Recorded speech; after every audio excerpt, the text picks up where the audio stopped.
¿Cómo están? Bienvenidos, bienvenidas a este conversatorio en el que vamos a hablar un poco de qué es el patrimonio y como los nuevos discursos que han empezado a surgir, aunque yo no sé qué tan nuevos, alrededor de cómo se maneja el patrimonio, qué podemos hacer, qué límites hay también.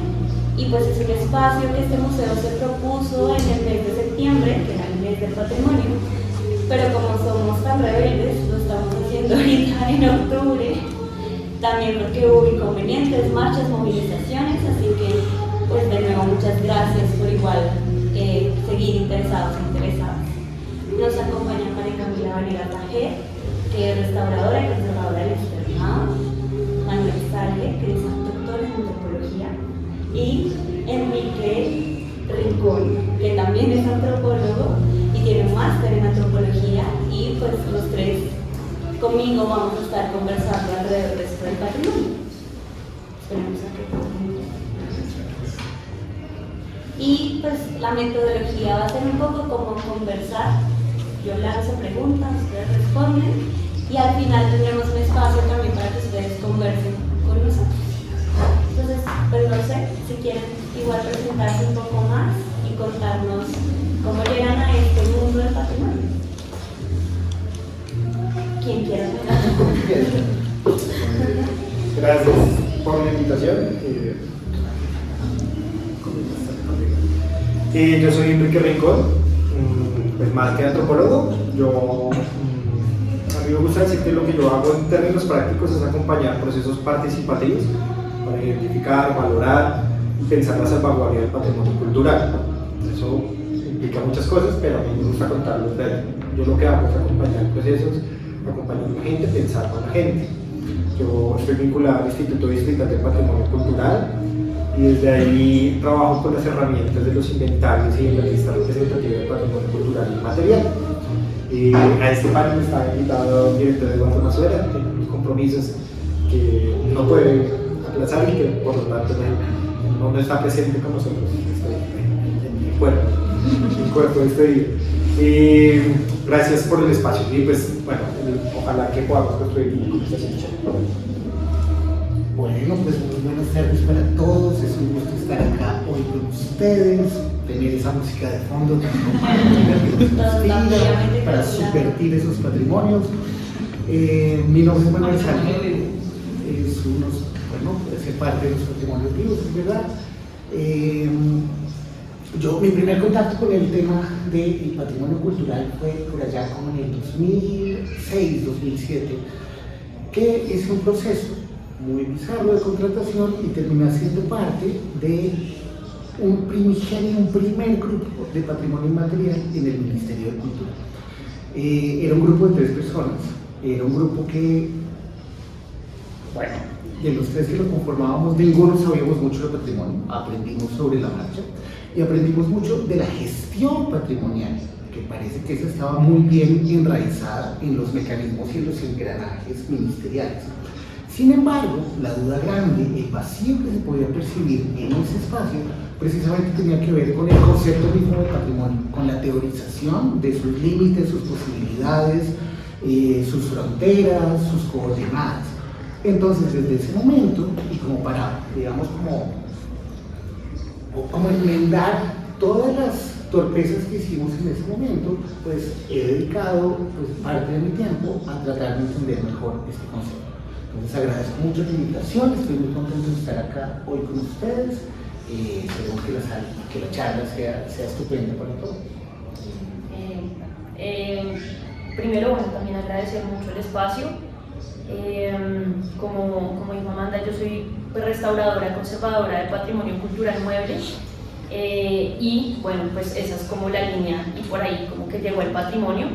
Sin embargo, digamos que después de la mitad de mi pregrado me empezó a interesar mucho como las partes políticas del patrimonio y todo lo que tiene que ver con, digamos, entender toda la parte política, social que implica el patrimonio y digamos cómo desde la restauración puedo empezar como a entender esa siguiente línea un poco más contemporánea de lo que es el patrimonio para dar como algo así como algún tipo de solución, entre comillas, o entender el patrimonio como desde la restauración, pero digamos no excluyendo necesariamente como toda esa parte alrededor de lo que existe el patrimonio.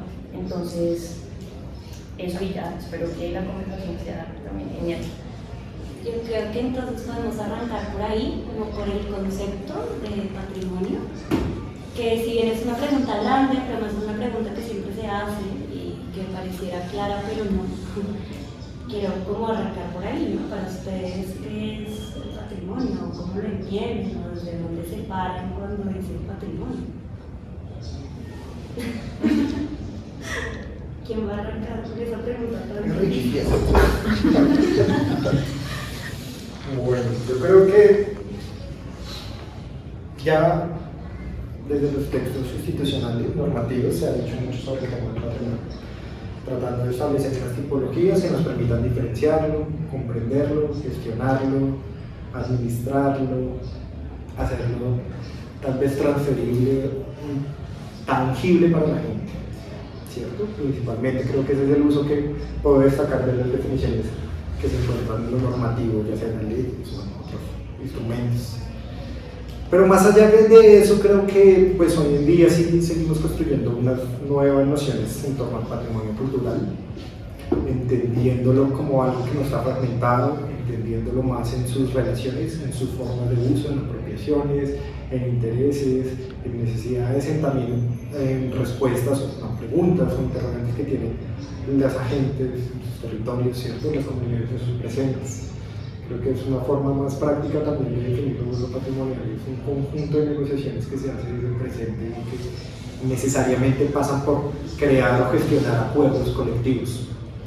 También, no sé, es un campo de tensiones, es un campo de disputa, es un campo también de reivindicaciones en identidades, en territorios, en memorias. Y creo que todas las palabras hablan o permiten entender que la comprensión del patrimonio cultural va más allá de una definición tipológica, sino realmente depende también de los contextos en los que nos estemos parando. No baja por ahí.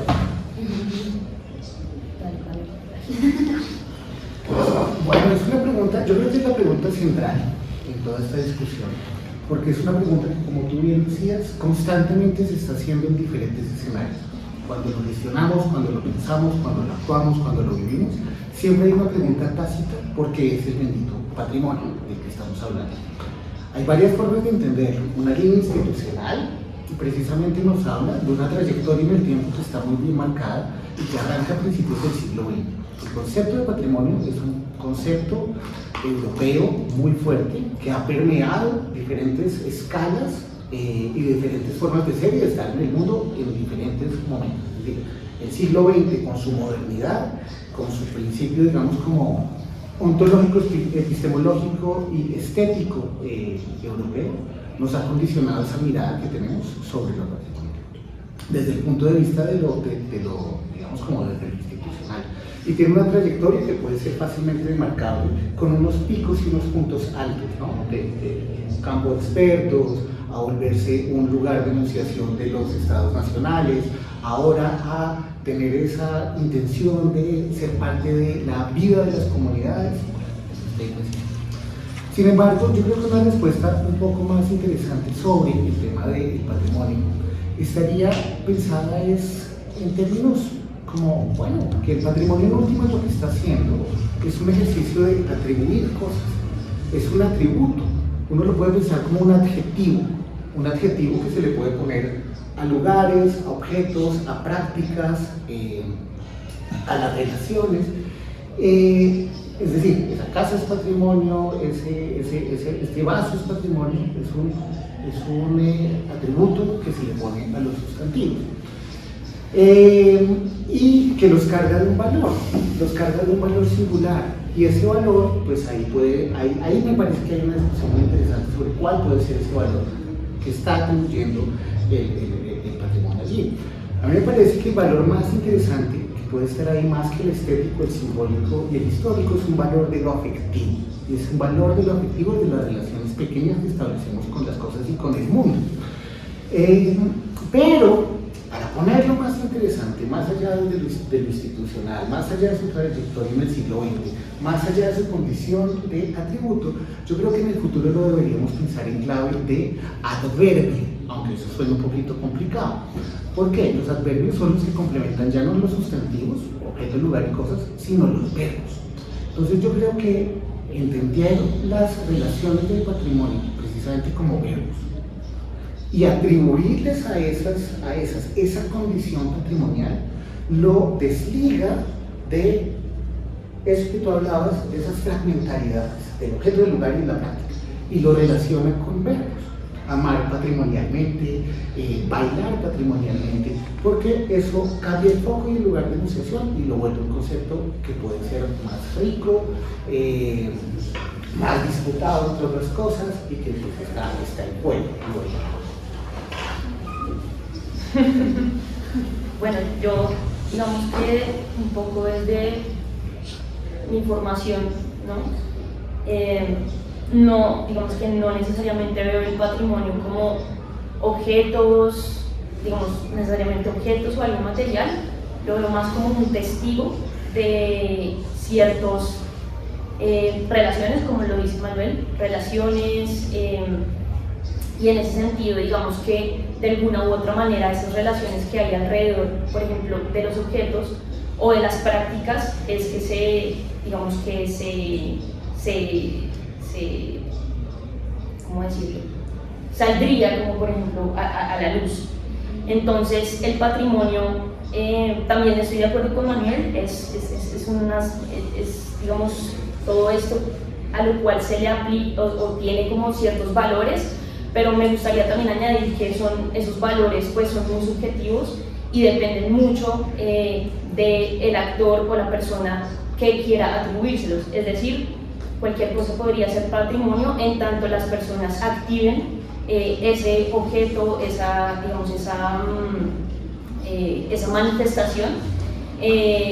Entonces digamos que el patrimonio pues, puede ser muy amplio, no necesariamente estamos hablando, por ejemplo, de patrimonio como en el sentido estricto de la palabra, de lo que las instituciones hablan de lo que es o lo que se activa como patrimonio o bien de interés cultural, sino digamos es una amplia gama, digamos, de testigos de lo que somos como personas, en tanto identidad, y eso desde ahí me paro en el patrimonio. Pensando y como escuchándolos, entonces yo pienso un poco como que todos estos conceptos nos llevan especialmente como a pensar en un patrimonio positivo, ¿no? Como en un patrimonio que se quiere, pero ¿qué pasa con estas cosas que uno finalmente no quiere y se transmiten de generación en generación? Podríamos hablar de patrimonios negativos o de patrimonios no tan amables, no tan queridos, no sé. ¿Ustedes ven esa dualidad del patrimonio o todos los patrimonios son deseables? ¿Hasta qué punto llega ahí el deseo por lo patrimonial? Yo creo que el patrimonio es deseable dependiendo del actor que lo mire, ¿sí? Okay. Entonces, no sé, o sea, se me ocurre como un caso muy extremo de, no sé, patrimonio nazi, que seguramente los neonazis se sienten identificados con eso y de alguna manera lo respetan y lo representan, pero de pronto a las otras comunidades pues de pronto no los representan. Entonces, digamos que ese patrimonio del que tú hablas tiene que ver mucho con una forma de entender, como decía Manuel, de entender el patrimonio desde una forma muy occidental y muy impuesta, que a lo mejor, digamos, no contempla, digamos, las particularidades de América, por ejemplo. Entonces, en ese sentido, no solamente es, digamos, no solamente tiene como una visión muy eurocéntrica y muy, digamos, muy específica de ver el patrimonio, sino que también pues, ha sido impuesto en tanto qué es lo que nos identifica y con qué deberíamos identificarnos como con ese patrimonio. Entonces ahí es cuando, digamos, empiezan a haber ciertos choques y digamos que yo también entiendo que contemporáneamente hay un cambio de pensamiento súper amplio en donde tenemos una diversidad de identidades en las cuales, digamos, mucha gente no se va a sentir identificada, y ahí es cuando viene pues la subversión de ese patrimonio de parte como de esas comunidades muy específicas, pero también muy amplias. Entonces, en ese sentido, ahí es cuando viene como subvertir ese patrimonio, pero también siento que igual pues al otorgarle cualquier tipo de valor, pues el patrimonio siempre va a estar cambiando constantemente, porque es algo subjetivo.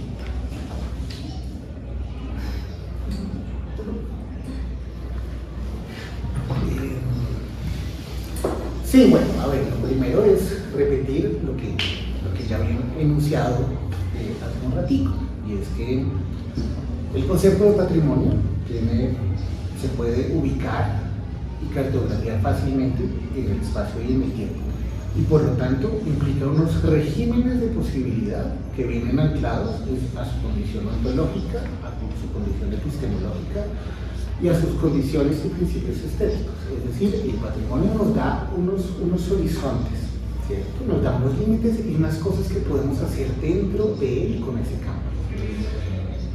Ahora, habiendo dicho eso y pensando en que esa idea, digamos, cada vez está siendo contestada desde más lugares, uno diría, claro, el patrimonio tiene a priori una forma, digamos, de enunciación que es siempre positiva, porque uno lo relaciona inmediatamente con, tiene una carga simbólica que asociamos con cosas buenas, y entonces es muy loco porque terminamos volviendo el concepto o terminamos llenándolo, digamos, de una valoración moral, ¿no? Hay unas cosas que están positivas. Sin embargo, eso se pone en cuestión cuando uno trata de ver un poquito más allá del decorado, cuando uno ve el revés de esa hoja, que hace parte de la misma moneda en últimas, pero tiene un detrás, y es, por ejemplo, que lo patrimonial en el discurso es seductor, pero los procesos de patrimonialización que se derivan de allí muchas veces van en contravía de esos procesos que están habilitados. Eso sería un revés del decorado. Y yo creo que un lugar, digamos, que lo ha construido es primero como el énfasis estatal de que estas cosas son bonitas y nos las representan y construyen algo que es lo que somos en últimas. Entonces terminan volviéndose una parte de nosotros y nosotros queremos ser lindo. Pero ese revés del decorado lo que nos muestra es que a la identidad hay que contraponerle siempre la otredad, ¿no? Y solo lo vemos por un lado. A la memoria siempre hay que oponerle el olvido, y eso también hay que ponérselo siempre. Hay que matizar todos esos discursos constantemente para que no se queden en un solo punto, y además para que no queden en un juego de opuestos, sino en una capacidad de rango múltiple que está ahí. Ahora, también es muy duro luchar contra esa idea del patrimonio en clave positiva cuando está vinculado y anclado a un sistema del capital tan fuerte. Porque es que el patrimonio, en últimas, está bombeando y alimentando unas formas del capital que son absolutamente deseables. No pensemos que esto esté bien, digamos, yo voy a comprar el vaso, a mí me lo pueden vender por la función que tiene, por tomar el agua allí, bueno, o por su hermosura, pero cuando está mezclado con la cuestión patrimonial, acá pasa una cosa muy divertida, y es que ya no solamente nos lo venden por su utilidad, o por su belleza, o por sus condiciones, sino porque está relacionado con nuestros afectos.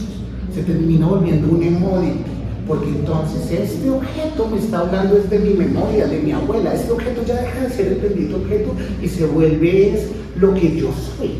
Y entonces, cuando está mezclado ahí, ponlo con otro dispositivo como el turismo, esas cosas las hacen, digamos, como desde su enunciación, algo que es a priori bueno, deseable, un régimen del deseo sobre esas cosas. Ahora, ¿cómo vamos minando eso? Pues es la labor que tenemos que hacer en estos espacios para darle un contrapeso a esas discusiones. La institución. Ay, yo trabajo para la institución, pero no necesariamente representó la voz de la institución. También la represento. Pero también es chévere pensar que las instituciones también pueden tener unos espacios de reflexión y crítica, también muy necesarios.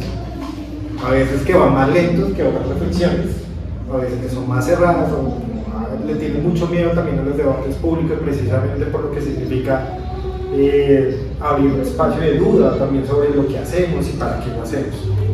Pero bueno, mi posición es que es más sano tener los debates. Yo creo, bueno, hay dos cosas que quiero contar. Lo primero es que yo creo que tenemos una forma muy aprendida, de una manera inconsciente o muy incorporada de cómo pensamos y nos relacionamos con esto del patrimonio.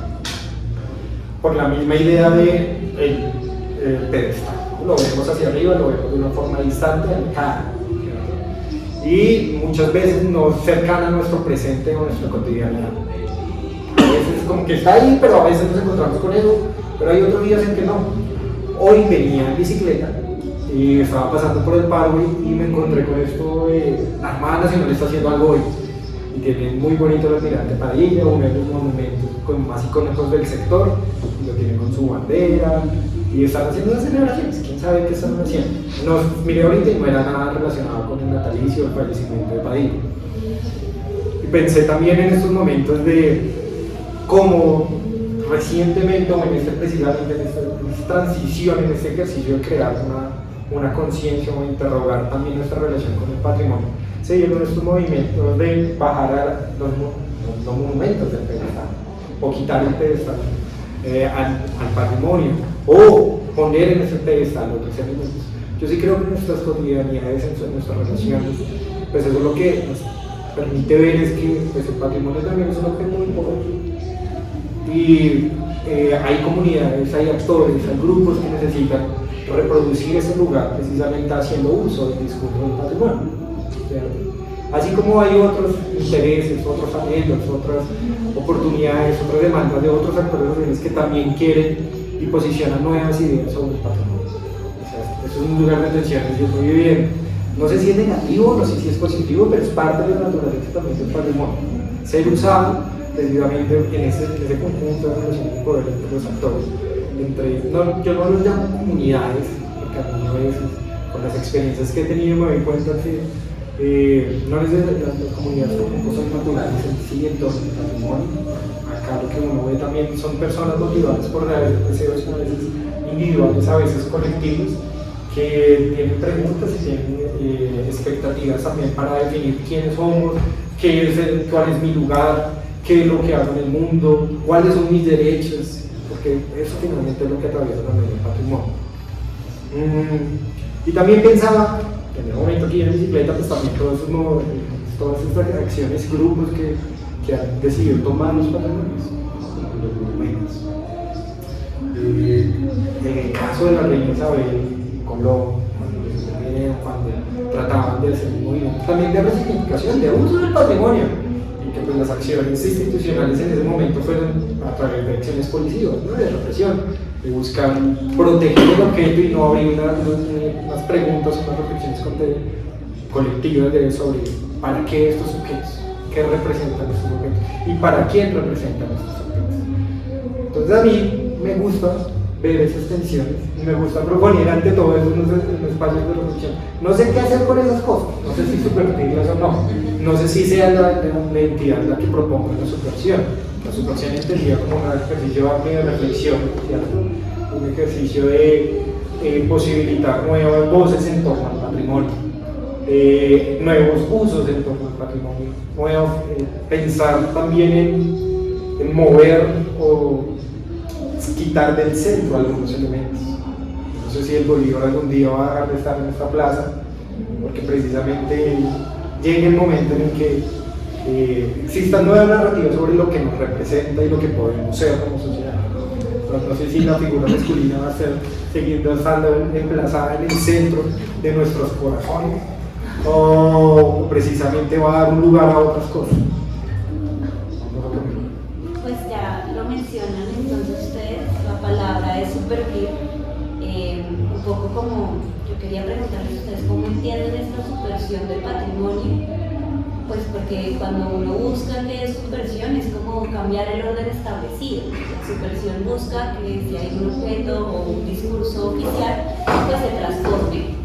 Pero yo siento que hemos entendido últimamente que la subversión también apunta a esto de la eliminación. Entonces, ¿ustedes cómo entienden la subversión? transformación desde ser como reuso, transformación de uso de los objetos y de los espacios, o desde qué lugar entienden ustedes estas posibilidades de la supresión patrimonial, o directamente es la eliminación? Creo que pues por los sentidos pueden ser muy amplios, o sea, no hay una única forma de pronto de arriesgarnos a definir qué es subvertir.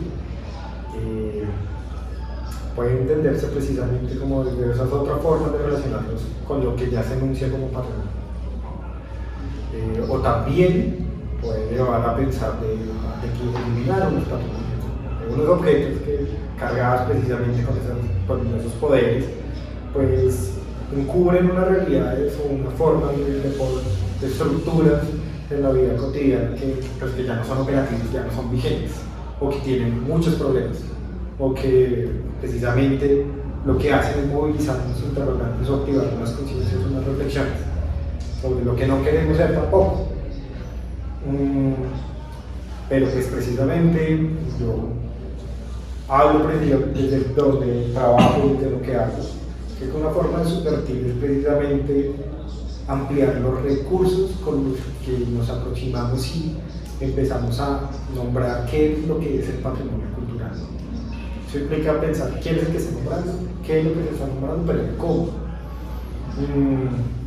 Lo que hemos hecho en torno a los procesos que ha adelantado el Instituto Distrital de Patrimonio no necesariamente es una posición arriesgada de nombrar otras cosas como patrimonio en el sentido incómodo, pero sí es la posibilidad de que la gente explore, reflexione, identifique, proponga mecanismos y criterios para valorar, y desde ese punto pues ampliar esa categoría que no es restrictiva y que va tomando otras formas, o va tomando otros cuerpos y responde también a las necesidades de las personas, de las vidas en la ciudad, de las vidas en la ruralidad. Creo que es una forma de subvertir cuando empezamos a pensar que el ejercicio de la autonomía se enriquece precisamente de la participación o del hacer de otros pueblos.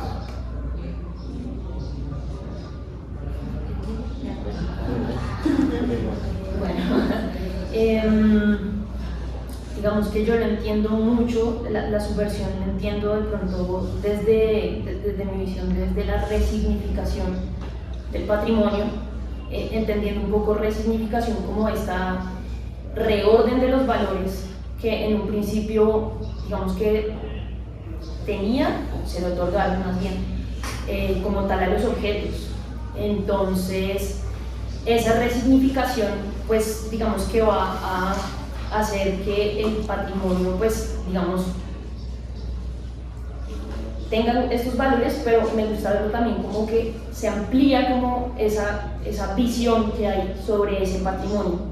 Es decir, por ejemplo, con los monumentos era, no sé, identidad nacional, historias y, no sé, batallas de independencia, lo que sea, pero entonces las personas resignifican y empiezan a entender como otra forma de eso, ¿no? Entonces, no sé, el opresor, el esclavista, así, y pues tiene que ver mucho como también con esa forma en que nos vemos actualmente, digamos a nivel contemporáneo, en tanto formas de pensamiento, formas de identidad, las identidades populares, colectivas, que son digamos mucho más amplias y que permean ese patrimonio y pues lo afectan.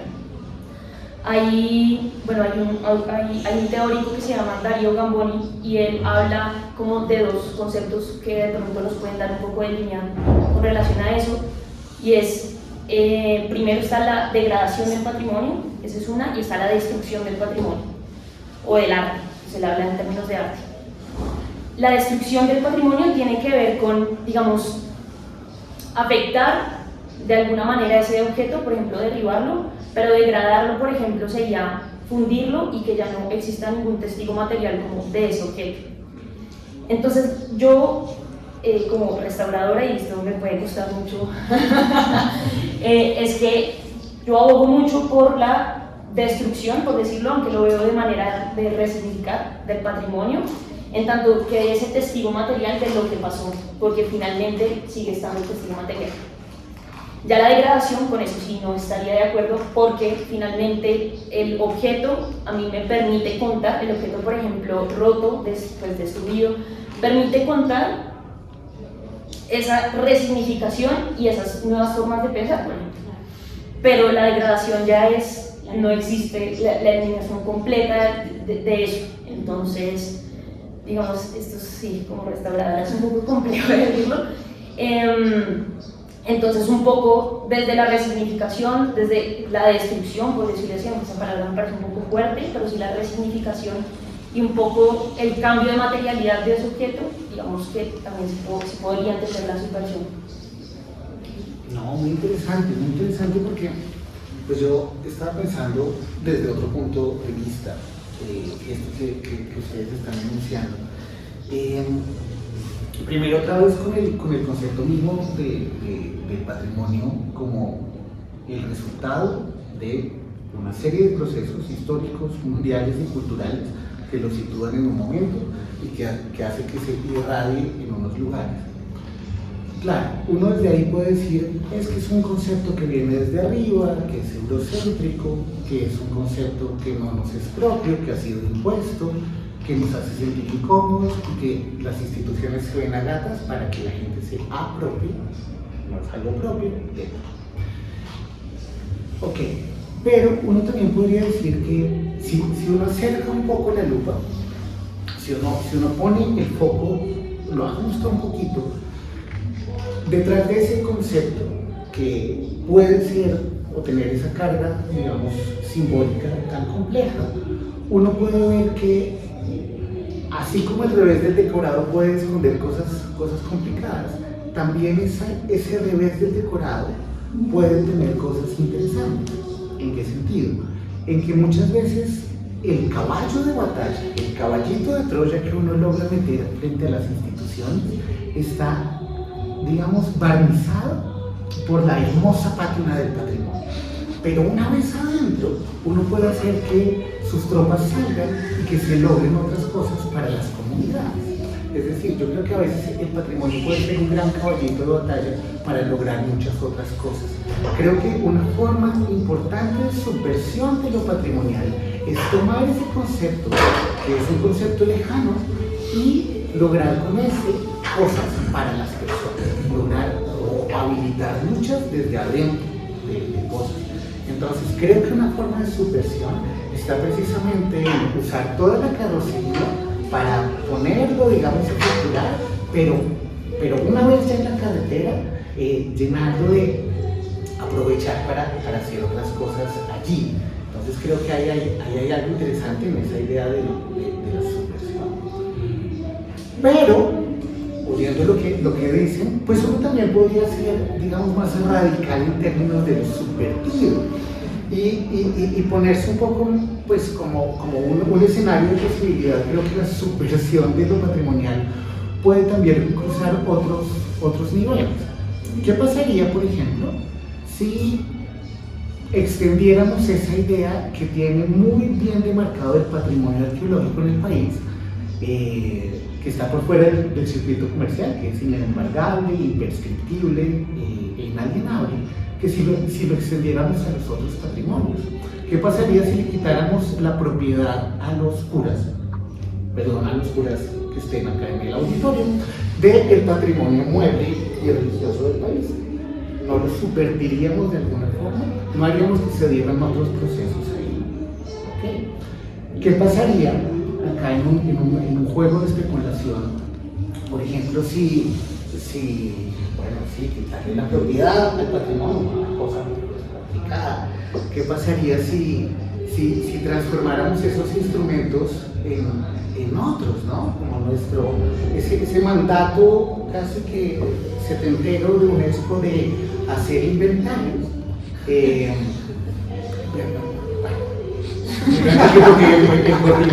tema en el instituto, pero yo sé que no lo desde otro lado, pero estoy empezando. ¿Qué pasaría si lo adecuamos a lo que dice hoy UNESCO, que está pensando más en cumplir otra serie de recomendaciones sobre la salvaguarda que van más allá de ese proceso de inventario, ¿no? ¿Qué pasa si lo subvertimos desde adentro? Si usamos esos mismos mecanismos para ponerlo a dialogar en otro lugar. Yo me quedo con dos cosas que me parecen importantes, hablando de ese tema del patrimonio destruido y de los objetos destruidos. Pues este museo nace también alrededor de un objeto objeto roto. Eso es el florero y es una pieza que está rota y que se decidió conservar como vestigio de esa historia y de la fractura, ¿no? Entonces yo sí creo que hay como esta necesidad de, sí, como de resguardar y proteger eso que se vuelve testigo del tiempo. Creo que por allí podríamos empezar a tener unas reflexiones interesantes de hasta qué punto la destrucción puede ser también un camino. Y lo otro que me pareció muy interesante es que yo sentí que las reflexiones iban sobre objetos, ¿no? Como sobre objetos y cosas. ¿Qué pasa cuando pensamos en la supresión patrimonial de prácticas, por ejemplo? ¿Qué pasaría si en, no sé, el vallenato tradicional se empiezan a mezclar instrumentos o empezamos a tener como unas prácticas subvertidas? ¿Ustedes no han pensado allí también la subversión o hay unos patrimonios subvertibles y otros no? Déjame arrancar a mí por ahí. No, a ver, el hecho de que algo tenga el atributo o el adjetivo o el adverbio de lo patrimonial no quiere decir que quede congelado en el tiempo. Es decir, cuando tú coges el ejemplo del vallenato con la introducción de mismos instrumentos y esas cosas, pues uno pensaría que las cosas siguen siendo y siguen transformándose, adaptándose y teniendo sentido para una gente que tiene ahí. Yo vería más esa subversión, insisto, es en los procesos que ya están ahí. Por ejemplo, usar esa idea de la propiedad, pero entonces darle otro sentido. Por ejemplo, tomar esa idea de las declaratorias y transformarlas, ¿no? Por ejemplo, es decir, nosotros estamos muy tranquilos, muy acostumbrados a que es el Estado, a través de sus mecanismos, que declara cosas, ¿okay? Y eso se hace con unas escalas nacionales, regionales y municipales. Pero ¿qué pasa si le quitamos esa, pues, o bueno, si le sumamos la potestad a las personas para declarar cosas? Si acá entre nosotros como grupo constituido por este momento fantástico que estamos compartiendo decidimos declarar la jarrita patrimonial, no romperíamos ese orden, digamos, como de delimitaciones. Entonces, creo que el secreto de la subversión es usar lo que hay para ponerlo en duda. Es hacer una lucha, si se quiere, un poquito punk de las cosas, ¿no? Cambiarle el sentido y no solamente tiene que ser con los objetos, como tú decías, sino con las prácticas que están alrededor de ellos. A mí esto me hace pensar mucho en lo que yo veo a través del portafolio distrital de estímulos. Para los que no conocen, no se han informado, tenemos un portafolio distrital de estímulos en el que distintas entidades ponen recursos y promueven que desde las iniciativas ciudadanas se activen procesos, ¿no? Orientados en muchas cosas, no solamente en patrimonio, en cultura, en artes vivas, etcétera, etcétera, etcétera. Uno de esos es está con la beca de patrimonios locales o beca para la salvaguardia de patrimonios locales. Cuando nos inventamos eso, yo no estuve ahí, pero después estuvo cuando se transformó, era para generar procesos de identificación y valoración. O sea, estaba pensado darle un recurso a la gente para que propusiera o presentara propuestas para adelantar procesos de valoración del patrimonio inmaterial ¿cierto? Y lo que vimos que empezó a pasar es que la gente estaba nombrando un montón de cosas como parte del patrimonio cultural que no necesariamente se podía enmarcar dentro de la definición estricta que está en la norma y que define el patrimonio cultural inmaterial como usos, tradiciones, elementos, esa definición un poco que engloba muchas cosas que termina siendo tautológica, pero ahí está. No, la gente está definiendo otras cosas que no puedo decir que no sean interesantes, realmente son muy interesantes a sus propios usos. Los procesos sociales, las luchas campesinas, los procesos de recuperación ambiental, cosas que retan la comprensión o la definición de la manifestación, que puede asociarse precisamente con esa categoría, elementos de las categorías tan centrales de la definición del patrimonio cultural material. Yo creo que desde ahí la gente hace un ejercicio de subversión y es de proponer nuevas comprensiones de los patrimonios culturales. También reta mucho a las instituciones. ¿Por qué? Cuando algo empieza a ser nombrado como patrimonio cultural material, también empiezan las preguntas de ¿para qué lo nombramos? Y después, ¿cómo pensar la salvaguardia de esas cosas? Lo que define mi trabajo. Me ha trabajado a mí, perfectamente, ¿no? Y yo me encuentro con esto y digo, no, esa gente me desbordó, o sea, cuando defines esos elementos, yo digo, ¿cómo proteger los procesos sociales de recuperación ambiental en los cerros orientales? O sea, institucionalmente, ¿cómo puedo responder a eso? No puedo responder solamente yo como Instituto de Patrimonio, sino que realmente eso demanda y pone en necesidad de una articulación de un conjunto de capacidades institucionales del Estado, pero realmente para aportar a lo que ya la gente hace. Y eso es algo que pues, desborda las formas de trabajo del Estado mismo. Subvertir creo que también es un llamado a eso, pensar como el hacer del Estado tiene que transformarse a las realidades y a las formas en que la gente desarrolla sus procesos en el presente. Yo sigo ahí sorprendiéndome con lo que la gente adelanta, porque además no cabe, no es fácil, digamos, incorporar o describir todo ese mundo de elementos que la gente entiende como patrimonio cultural a través de los instrumentos o de las capacidades técnicas que tiene o que define en su hacer las entidades. Va más allá de una ficha. Definir una manifestación no cabe en una ficha, ¿cierto? Definir lo que la gente está nombrando como patrimonio cultural no cabe en una ficha. No importa cuántas preguntas yo le sume, no es suficiente para describir eso que la gente está nombrando como patrimonio. Y desde ahí creo que se está dando los procesos de subversión. También entonces el llamado para las entidades de, bueno, y estamos nombrando todo como patrimonio ahora, en nuestro hacer, en nuestras competencias, ¿cómo respondemos a eso? ¿Sí? Realmente es como una promesa que no podemos cumplir a veces. Es lo que yo me pregunto y siento a veces cuando trabajo. Yo no.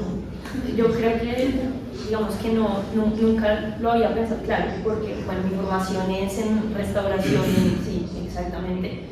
Entonces creo que prefiero no mojarme con esa pregunta y no meterme en cosas como que no podría responder. Pues antes de abrir la conversación para ustedes, pues mi pregunta, que es la pregunta que también me lleva a mí a estudiar lo que estudio y a pensar lo que pienso, es como, ¿por qué seguimos hablando de patrimonio? ¿No? Como después de tantos años y de tanto tiempo, la preocupación de muchos humanos sigue siendo esa, ¿no? Que es eso que queremos guardar, conservar, cómo tenemos esta relación de afecto con las personas, los espacios, los objetos. Entonces, como, ¿por qué seguimos hablando de patrimonio? Porque nos sigue preocupando, ¿no? Porque además siento que son eso, preocupaciones y preguntas. ¿Por qué les sigue preocupando a ustedes el patrimonio? Bueno, comienzo yo no respondí la anterior, entonces yo creo que reformularía esa pregunta más bien en por qué seguimos hablando de ese patrimonio tan tradicional que tanto, digamos que del que tanto se ha volcado en otras cosas mucho más amplias. El patrimonio, pues bien lo dicen mis compañeros, o sea, finalmente atraviesa mucho a los sujetos y en ese sentido, así tú lo llames patrimonio o no lo identifiques desde la institución como algo patrimonial, pues la persona o los colectivos o los diferentes grupos sociales van a considerarlo patrimonio. De pronto la definición institucional de pronto no es suficientemente amplia como para entenderlo, y creo que la institución pues le hace falta entender, digamos, mucho con relación a qué es realmente el patrimonio, no solamente como un grupo de objetos o prácticas que están en el pasado y vamos a conservar en el futuro sin, digamos, ningún tipo de como con una forma muy contemplativa de verlo, sino es mucho más que eso, ¿sí? Y no solamente es como el patrimonio cultural, sino los patrimonios familiares, los patrimonios, o sea, hay una gran cantidad digamos, de elementos que cabrían dentro de ese patrimonio. Entonces, el patrimonio es algo que nos va a atravesar, y las personas que aún así no lo entiendan como algo patrimonial, como, no sé, la caja de la abuela, o sabes, como ese tipo de elementos, aún así, digamos que va a ser algo, yo creo que eterno, hablar siempre como de patrimonio, no en el sentido estricto y no en la definición estricta y tradicional de la palabra patrimonio, pero sí, digamos, como que en ese sentido muchísimo más amplio de lo que realmente es patrimonio. Bueno, es una pregunta muy difícil, muy interesante. Yo creo que se puede responder en diferentes niveles. Porque seguimos hablando de patrimonio hoy. Bueno, desde la academia seguimos hablando de patrimonio hoy porque nos permite ese concepto actualizar a los sospechosos de siempre. Nos permite actualizar memoria, identidad, poder, comunidades. Así que todas estas relaciones que están ahí, lo estético también, se actualicen bajo un nuevo discurso. Entonces como que le da una bocanada de aire fresco a unas viejas discusiones que en las ciencias humanas, en las humanidades y en las ciencias sociales han estado allí. Entonces desde lo patrimonial nos presenta un foco, un filtro, un lugar de enunciación que permite entrar a esos temas de otras formas. Eso es interesante y yo creo que eso va para rato, aun cuando las disciplinas más tradicionales vean el patrimonio con cierta sospecha, ¿no? Porque ya lo ven como precisamente enunciado desde un lugar. Bien, pero eso requiere de algo precisamente inter y transdisciplinarios para poder, digamos, como pensarlo desde otros lugares. Eso es de la academia. Desde las instituciones es claro que lo patrimonial se vuelve seductor es por su, digamos, como pues por el principio de autoridad que hay detrás del patrimonio, ¿no? La capacidad de decir esto sí, esto no, hace parte de ese adjetivo. Y obviamente las instituciones y aterrizado en pues, los gobiernos les encanta pues, tener actos de autoridad y usar el poder que está detrás del concepto patrimonial y declarar sombreros, estatuas, lugares, bueno, diferentes cosas, carreras, para ponerlo también con otros gobiernos. Entonces hay un acto de autoridad que es importante y que es seductor, porque es el poder puesto en escena. Y para la gente, como les decía, yo creo que es un concepto muy bonito porque le sirve de caballito de batalla para luchar de otra forma, para lograr otros beneficios precisamente. Pero digamos, como resumiendo como todo esto, yo creo que el patrimonio, en últimas para mí, tiene algo de encantador, y es que bueno, pues nuestras dos grandes obsesiones, de las únicas dos cosas que vale la pena hablar siempre son del amor y de la muerte, y yo creo que el patrimonio reúne ambas con suficiencia. Por un lado está la finitud radical que tenemos sobre las cosas y la posibilidad de ir más allá a través de nuestros afectos y nuestros cariños. Entonces la muerte nos respira en la nuca, pero nosotros sabemos que lo que somos va a seguir perpetuándose en esa herencia que le dejamos a los nuestros, con N mayúscula. Ahí la pregunta es, bueno, si los nuestros sí tienen esa herencia, pues ya un poco rancia que nosotros estamos cargando o no quieren pues generar las suyas propias. Pero esto puesto en clave positiva es que el patrimonio últimas es un acto de amor que nos permite ir más allá de la muerte. Pues yo no sé si uno solo habla de amor y muerte, hay muchas cosas que uno habla hoy en día. En esto de, bueno, ¿por qué seguimos hablando del patrimonio? Y finalmente el patrimonio, ¿para quién es? Pues yo siempre lo pienso que es para la gente y es de la gente. Y yo recuerdo muchas experiencias que nos ayudan a dar la respuesta a esa pregunta. ¿Por qué es importante hablar del patrimonio para reivindicar derechos? La gente de sus papás creo que les dio más claro de empezar a nombrar cosas como parte del patrimonio, sus propios procesos como patrimonio, para así, esas reivindicaciones sociales es hacer partícipe de la gobernanza de su propio territorio. Así se traduce ese caballito de batalla, digamos, en esta experiencia. Yo no lo veo como un caballito, a veces lo veo como una chiva. En esta chiva hay gente que se monta y hay gente que se baja. hay gente que carga unas cosas que se van, ¿cierto? Y esa chiva además tiene que recorrer muchos caminos con subes y con bajas.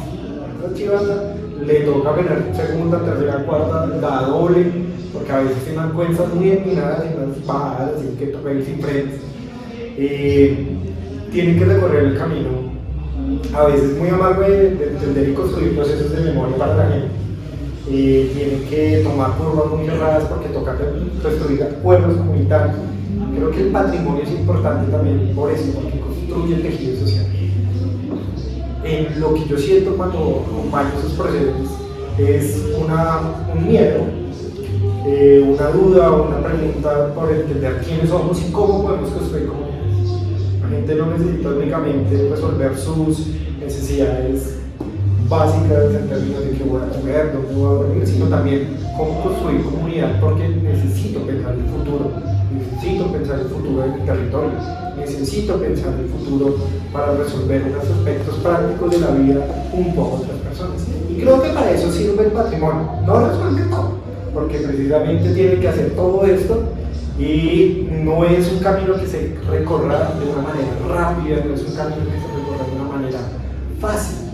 Pero precisamente siento que las comunidades están haciendo uso de ese recurso, de ese instrumento, son quienes a veces pueden manejarlo, quienes deciden dónde parar, cómo andar ese camino también. A veces seguramente habrá que parar la chiva y bajarse y caminar y después volverse a montar en otro camino, en otro vehículo, que tenga otras formas y otros usos y con los que tienes que compartir, haciendo con otras personas. Pero siento que el patrimonio en términos prácticos sigue siendo vital porque permite construir territorio, porque permite, es una forma de entrar a pensar la gobernanza, es una forma de tejer comunidad, ¿cierto? Es una forma de definir ontologías en un momento donde es difícil entender quiénes somos y para dónde vamos. Y yo creo que precisamente en respuesta a los anhelos, la gente cree en el patrimonio. Creo que es una forma también de ver hacia el futuro en el mundo. Espera, yo les sumaría a lo que dice una cosa. Claro, me parece muy interesante.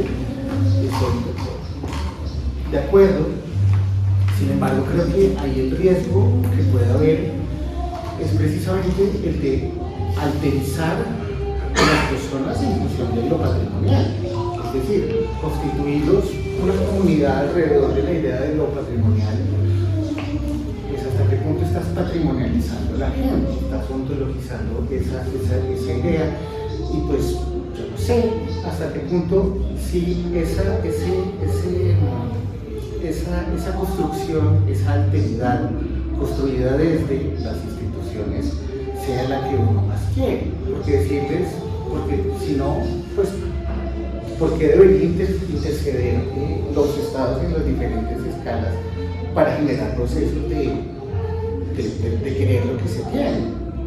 Pues los procesos se dan, se suben a la chiva, se bajan a la chiva. Aunque bueno, yo lo pondría más como en una mulita, porque la velocidad de eso con las oficinas jurídicas de los institutos pues es más lento, ¿no?